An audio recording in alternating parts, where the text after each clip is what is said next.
Quand le coq chante au milieu de la nuit, réveille-toi, guerrier. La nuit est divisée spirituellement en 4 veilles. Marc 13, verset 35. Première veille, de 18h à 21h. Deuxième veille, de 21h à minuit. Troisième veille, de minuit à 3h. Quatrième veille, de 3h à 6h. Mais chaque veille n'est pas habitée par les mêmes esprits. Dans la première et deuxième veille, on observe surtout des esprits d'observation, d'endormissement et de tentation. Mais dans la troisième veille, les esprits changent. On entre dans le cœur du combat spirituel. La troisième veille, le champ de bataille invisible. La troisième veille, c'est la période entre minuit et 3h du matin. Elle est connue pour être l'heure où les prisons spirituelles sont secouées. Vers le milieu de la nuit, Paul et Silas priaient. Soudain, les fondements de la prison furent ébranlés. Actes 16, versets 25 à 26. Le moment où les délivrances éclatent, mais aussi les attaques sont lancées. Le temps où les décrets de la nuit sont établis pour détruire les destinées pendant la journée suivante.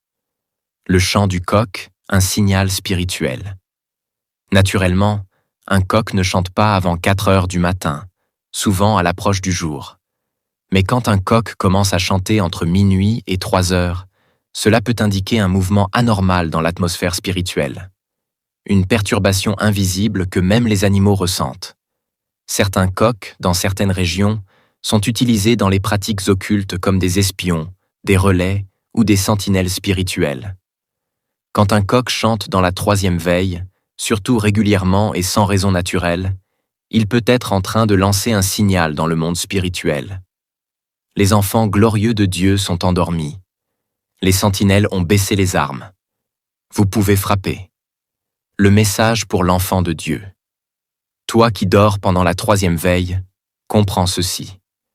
Tu dors pendant que les sorciers jeûnent et se lèvent pour te programmer l'échec. Tu te reposes pendant que les démons s'agitent pour tuer, voler et détruire. Et parfois, le coq de ta propre maison chante pour annoncer ta faiblesse spirituelle. Ne laisse pas le coq réveiller les esprits pendant que toi, tu dors. Que faire si un coq chante pendant la troisième veille? Discerne. Est-ce naturel ou spirituel? Réagis dans la prière immédiate. Lève-toi. Prends autorité. Brise les plans de la nuit. Consacre ta maison. Prie sur l'animal si tu n'as aucun doute. Mais s'il chante régulièrement à cette heure, ne prends aucun risque. Passe-le à la casserole.